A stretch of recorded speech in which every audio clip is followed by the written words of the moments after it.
Maybe the person you keep praying for is the very person Allah is asking you to let go of. Maybe that unanswered message.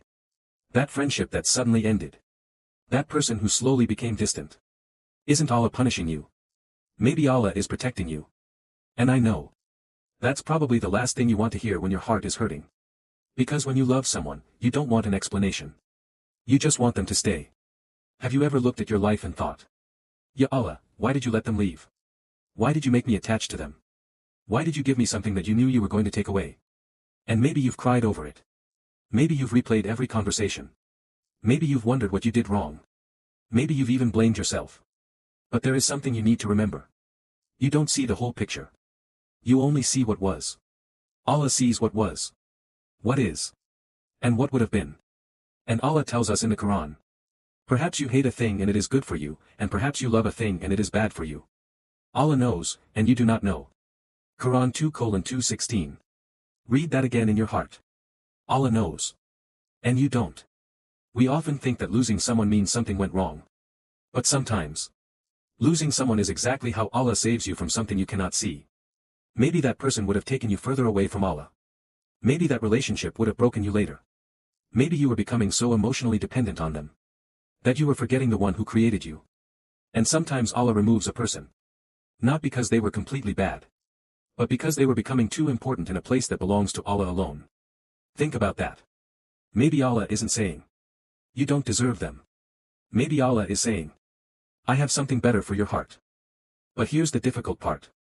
When Allah removes someone, He leaves an empty space. And that emptiness hurts. You suddenly have nobody to text. Nobody to tell everything to. Nobody whose name makes your heart feel warm. And during those nights, you might feel completely alone. But perhaps that empty space isn't meant to remain empty. Perhaps it was created for you to fill it with Allah. The late-night conversations you used to have with them. Turn them into conversations with Allah. The tears you cried because of them. Turn those tears into dua. The time you spent checking whether they replied. Use that time to open the Quran. Instead of asking, why don't they love me anymore? Start asking, Ya Allah, make me love you more than I loved them. That dua can change everything. You don't need to understand why Allah closed the door. You just need to trust the one who closed it. Because tawakkul doesn't mean you never feel sad. Tawakkul means you can be heartbroken and still believe Allah knows what He's doing. You can miss someone and still choose Allah. You can cry and still say, Alhamdulillah. You can wish things had worked out differently and still believe that Allah's plan is better than yours. That's faith. Not the absence of pain, but trusting Allah through the pain. And maybe you're thinking, but what if they come back? Then don't rush. Don't let loneliness make your decisions for you.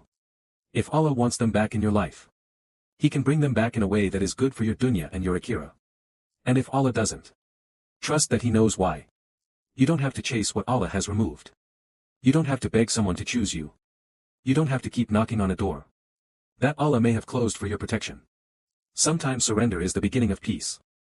So if someone has recently left your life, I want you to hear this carefully. Their absence does not mean that Allah has abandoned you. Maybe Allah is redirecting you. Maybe He's teaching you detachment. Maybe He's healing something inside you.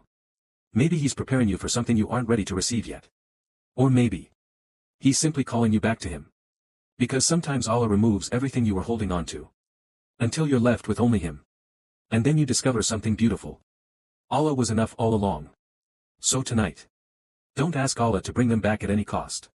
Instead, say, Ya Allah, if they are good for me, bring them closer in a way that pleases you. And if they are not good for me, remove them from my heart and replace that attachment with love for you. Give me peace with whatever you have written for me. Because you may not understand your loss today.